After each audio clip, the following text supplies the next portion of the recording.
Number 1. Operation Project Azorian, 1974. For miles down, in a stretch of the Pacific no shipping lane ever crossed, lay a Soviet Gulf-class submarine called K-129, and every intelligence officer who knew about it understood the same brutal fact: nothing built by human hands had ever lifted something that heavy from that depth. The submarine had sunk in March 1968, carrying nuclear-armed torpedoes and cryptographic material the United States wanted badly enough to attempt something absurd. The Soviets searched and came up empty. American hydrophone arrays, listening for exactly this kind of catastrophe, found the wreck first, and then sat on that knowledge for years, because finding it and reaching it were two entirely different problems. The tension wasn't just mechanical. It was the kind that keeps people awake at night. A recovery attempt meant building a ship whose real purpose could never be spoken aloud, in a decade when Soviet intelligence watched American shipyards the way a hawk watches a field. One leak, one loose contractor, one journalist asking the wrong question, and the entire operation collapsed, along with any deniability Washington had left. So the CIA built a cover so strange nobody thought to question it: a mining vessel, funded publicly through the eccentric billionaire Howard Hughes, supposedly scooping manganese nodules off the ocean floor. The story was boring enough to be believed. That was the point. Beneath that boring cover, engineers were solving a problem that had no precedent. The ship, named the Hughes Glomar Explorer, lowered a mechanical claw nicknamed Clementine nearly 17,000 feet on a string of pipe longer than the vessel itself, built specifically to grip a 1,750-ton submarine and draw it upward into a concealed compartment in the hull. Every foot of that lift meant new pressure, new risk of the pipe snapping, new chances for the whole plan to fail in a way that would be impossible to explain to the world. For months, the crew worked in total secrecy on the open ocean, watched by Soviet vessels that had no idea what floated above their lost submarine. Then, in the summer of 1974, came the moment of relief, and it was not the clean victory anyone had hoped for. The submarine broke apart during the lift. Only the forward section made it aboard. It wasn't the total triumph the mission had been built for, but it was enough: nuclear torpedoes, cryptographic equipment, and something nobody had planned for: the remains of 6 Soviet sailors, still inside the wreckage after 6 years underwater. What happened next is the part almost no one expects. The American crew, alone on a ship the Soviet Union didn't know existed, held a funeral. They buried the 6 sailors at sea with full military honors, a service conducted partly in Russian, filmed quietly and then locked away as classified material for nearly 2 decades. It wasn't for show. No one outside that ship was ever meant to see it. When the footage was finally handed to Russian officials in 1992, it became one of the strangest gestures of the entire Cold War: enemies, briefly, treating each other's dead with a respect that never made it into any official record. And when the press eventually pressed the CIA to explain what had happened out there, the agency gave an answer that has outlived nearly everyone involved in the operation: "We can neither confirm nor deny." That phrase became so useful, so quotable, that it now has its own name in American law: the Glomar response, still cited today by an agency that, on paper, has never admitted any of this took place. Which raises an uncomfortable question worth sitting with: if this is the operation they eventually let the public learn about, what does that tell you about the ones they haven't? Number 2. Operation Ivory Coast, 1970. Picture a compound 23 miles outside Hanoi, surrounded by rice paddies and enemy garrisons, lit by nothing but starlight, and inside it, men who had been counting days in captivity by scratching marks into a wall, waiting for a rescue their government had not yet promised them. That image is the one American planners carried with them for months before a single helicopter left the ground. It wasn't strategy that drove this operation. It was the picture of what was happening to those men every single night they stayed there. What that image demanded was a level of precision most military planners never get to attempt. Son Tay wasn't just deep in North Vietnamese territory, it sat inside a ring of anti-aircraft batteries and enemy troop concentrations so dense that a single miscalculated approach could turn a rescue into a massacre. So the men assembling this raid didn't plan for a battle. They planned for a heist. A full-scale replica of the prison camp was built in the United States, down to the trees and the exact dimensions of the walls, and the raiders rehearsed the assault so many times that by the night of the mission, every man could move through that compound with his eyes closed. The interpretation of that rehearsal wasn't about memorizing a map. It was about compressing chaos into a few controlled seconds. On the night of November 21, 1970, helicopters slipped through North Vietnamese airspace using terrain to hide from radar, and one of them, deliberately, by design, crash-landed inside the compound itself, spraying debris and disorienting anyone inside before a single shot was fired. It was reckless by any ordinary standard. It was also exactly the plan. The raiders were on the ground for barely 27 minutes. They cleared the compound with surgical speed, engaged guard positions with overwhelming precision, and prepared to load the prisoners onto the helicopters waiting outside. And then came the discovery that turned a flawless operation into a bitter footnote: the cells were empty. Weeks earlier, unknown to American intelligence, the North Vietnamese had relocated the prisoners to another camp, for reasons that had nothing to do with this raid. Every rehearsal, every calculation, every ounce of nerve it took to fly deep into enemy territory and back, it had all been aimed at a target that no longer existed. It would be easy to end the story there, as a failure. But the deeper meaning of Son Tay never depended on who was inside that compound the night the raiders landed. It depended on what happened after, in prison camps across North Vietnam that the raiders never touched. When word of the raid reached other POWs through the camp grapevine, and it did, carried cell to cell in whispers and taps on concrete walls, something changed. Guards who had scattered prisoners into smaller, harder-to-find locations inadvertently improved conditions for many of them, consolidating men who had been held in isolation into shared cells, where they could finally speak to one another after years of silence. There is a particular kind of victory that doesn't look like one on paper, and this was it. No prisoners were physically carried out that night. But morale inside every camp in North Vietnam shifted permanently. Because the message had been delivered with helicopters and gunfire, the United States would fly directly into the heart of enemy territory for them. Nobody who heard that story, whispered cell to cell for months afterward, ever doubted it again. The tactical lesson mattered just as much as the emotional one.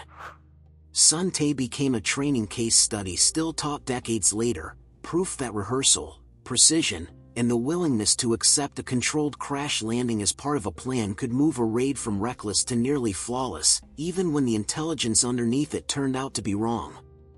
Military planners studied every second of those 27 minutes, not because the mission succeeded in its stated goal, but because it succeeded in almost everything else a raid can be measured by.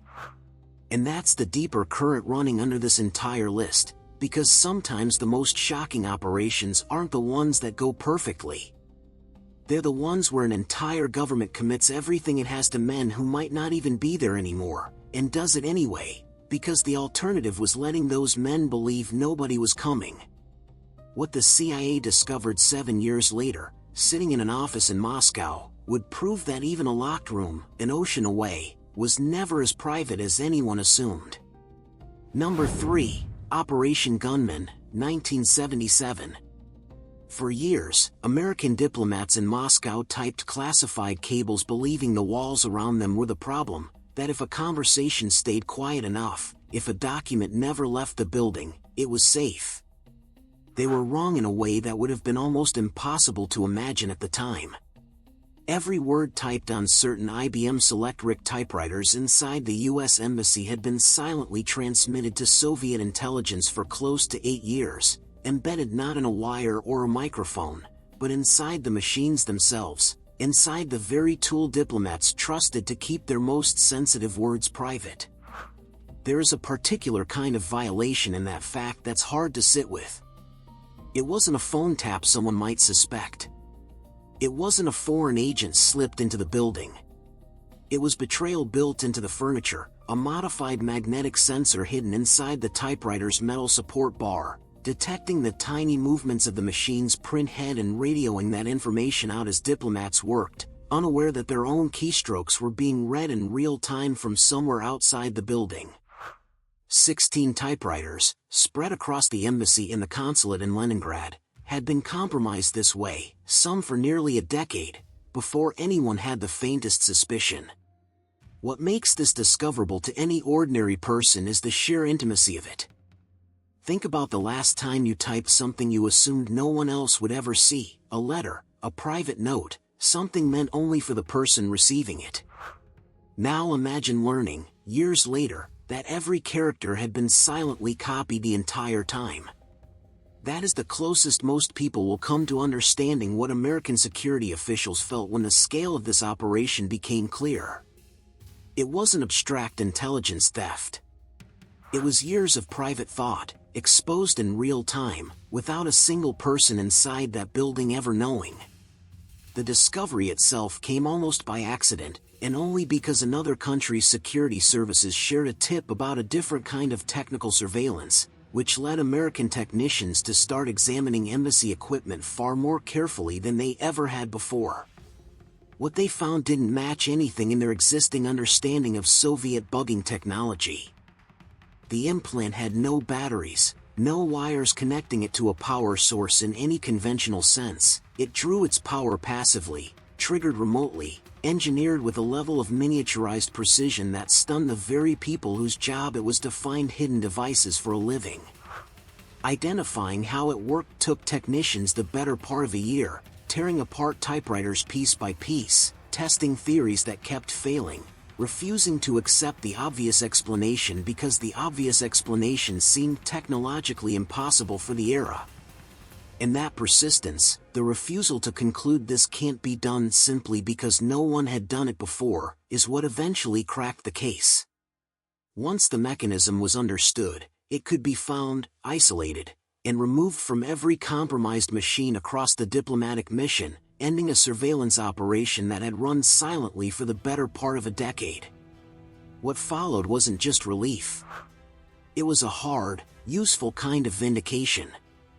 Operation Gunman forced a complete rethinking of how the United States protected its embassies, its equipment, and its assumption that physical security ended at the front door.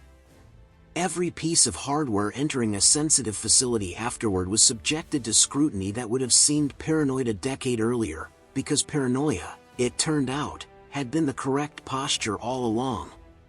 The lesson didn't stay in Moscow. It rewired how the entire intelligence community thought about vulnerability hiding in plain sight, inside objects nobody thought to question. There's something almost humbling in that outcome. The Soviets hadn't beaten American security through some dramatic act of espionage, no double agent, no stolen key, no midnight break-in. They'd beaten it by understanding, better than the Americans did, that the most dangerous vulnerabilities are the ones built into the tools you trust the most. And 6 years later, when tensions along another contested border pushed two nations to the brink over something as ordinary as a tree, the United States would prove it had learned to answer provocation with the same kind of exacting, deliberate precision, just with far higher stakes, and far less patience for being caught off guard twice. Number 4, Operation Paul Bunyan, 1976. What does it take to bring two nuclear-armed nations to the edge of war? Not a missile launch. Not a border invasion. A tree. A single poplar tree, growing in the Korean demilitarized zone, blocking the sight line between two guard posts, and the decision of whether to trim it became, for a handful of days in August 1976, one of the most dangerous standoffs of the entire Cold War. The tree stood near the Bridge of No Return, in the joint security area where North and South Korean forces stood close enough to see each other's faces every day. On August 18, a small work detail of American and South Korean soldiers arrived to trim the branches obstructing the view between checkpoints, a routine maintenance task, cleared through normal channels, nothing that should have required a second thought. North Korean guards approached and, without warning, ordered them to stop. When the work continued, the North Koreans attacked with the very axes and tools the work party had brought with them, killing 2 American officers, Captain Arthur Boniface and First Lieutenant Mark Barrett, in an assault that lasted only minutes but changed the calculus of the entire peninsula.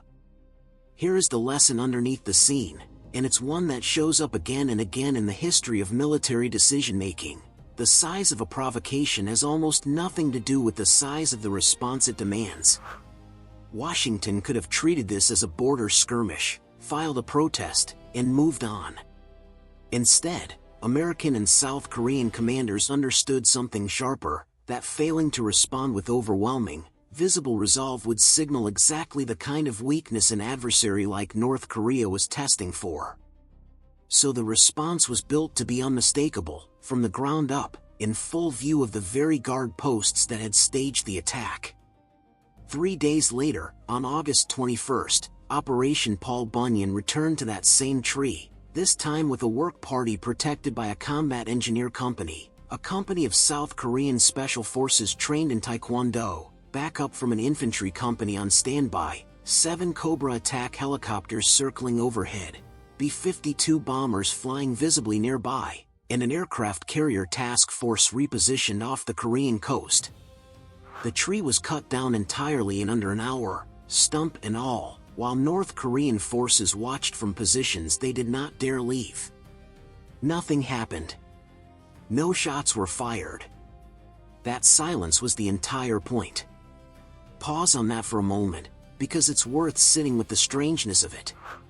The most heavily armed tree-cutting detail in the history of warfare accomplished exactly what a quiet diplomatic note never could have. It removed any ambiguity about what would happen if North Korea tested that line again. Kim Il-sung, in an almost unheard-of gesture, issued a statement expressing regret over the deaths of the 2 officers, the closest thing to an apology the regime had ever offered an American adversary. There's a temptation to treat this story as absurd, a punchline about a tree nearly starting a war. But that instinct misses what actually happened. The operation worked precisely because it refused to be small. It answered a calculated act of violence with a calculated, overwhelming, and entirely bloodless display of force, proving that de-escalation and intimidation aren't always opposites. Sometimes the fastest way to prevent a second death is to make the cost of causing a third one unmistakably, visibly clear. What Paul Bunyan reveals about American military strategy during this era isn't really about Korea at all.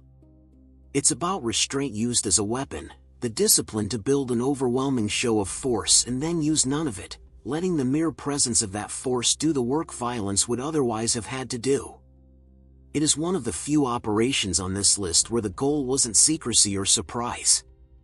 It was to be seen, completely, by the one audience that needed to understand the message.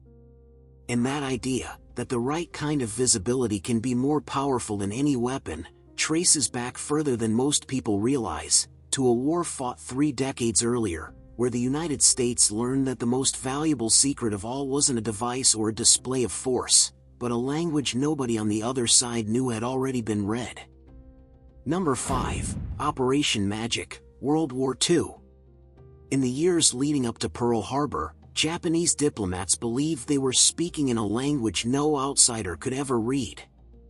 Their most sensitive communications traveled through a cipher machine so complex, so mathematically dense, that Tokyo trusted it completely, sending war plans, diplomatic strategy, and warnings about deteriorating relations with the United States through a system they considered unbreakable. That confidence was the vulnerability. The United States had already cracked it, quietly, years before the war reached American shores. The machine was called Purple, and breaking it wasn't the work of a single genius or a lucky guess. It was years of relentless, grinding effort by a small team of American cryptanalysts led by William Friedman, working without ever seeing the physical device they were trying to defeat. They had no captured machine to study, no blueprint, no insider tip. They rebuilt an entire Japanese encryption system from nothing but the intercepted static of its output, patterns and scrambled text, repeated long enough and studied hard enough that the mathematics underneath finally gave way. By 1940, American intelligence was reading Japan's most classified diplomatic cables, often before the Japanese ambassadors they were addressed to had even decoded them. That achievement carried a weight that never fully eased, because knowing what an adversary is saying is not the same as knowing what they will do, and this is where Operation Magic's story turns uncomfortable. In the tense months before December 1941, American codebreakers intercepted Japanese communications that pointed toward imminent, dramatic military action. What they lacked was a specific target, a specific date, the piece of certainty that separates actionable warning from unconfirmed suspicion.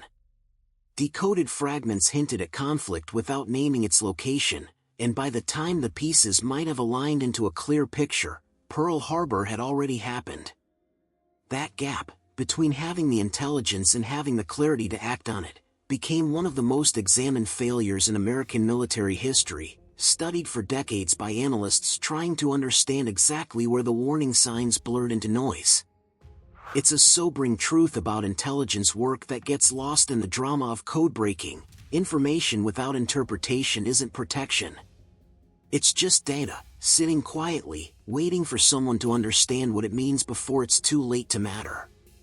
But the relief, when it came, reshaped the entire war. Once the United States entered the conflict, magic intelligence became one of the most valuable assets in the Pacific theater, feeding American commanders details on Japanese naval movements, troop deployments, and diplomatic strategy that no other source could have provided. It informed decisions at Midway, shaped negotiations, and gave the United States a persistent, largely invisible advantage that Japan never fully grasped it had lost. The country that trusted its cipher completely never learned, until long after the war ended, that its most private conversations had been read almost the entire time. What ties Operation Magic to everything else on this list isn't the code breaking itself, it's the pattern underneath all 5 operations. A submarine lifted from the ocean floor. A raid flown into the heart of enemy territory. A typewriter that betrayed its own embassy. A tree that nearly started a war. A cipher that spoke every secret Japan never meant to share. Each one is proof of the same uncomfortable truth. The line between safety and exposure is thinner than any nation wants to admit, and the operations history remembers as legendary are usually the ones where someone refused to accept that a problem was impossible to solve. That refusal, more than any single piece of technology or tactic, is what actually shaped the outcome of the 20th century's most dangerous confrontations. Thank you for watching until the end, and coming up next, we're breaking down the fatal mistakes that destroyed great empires in history.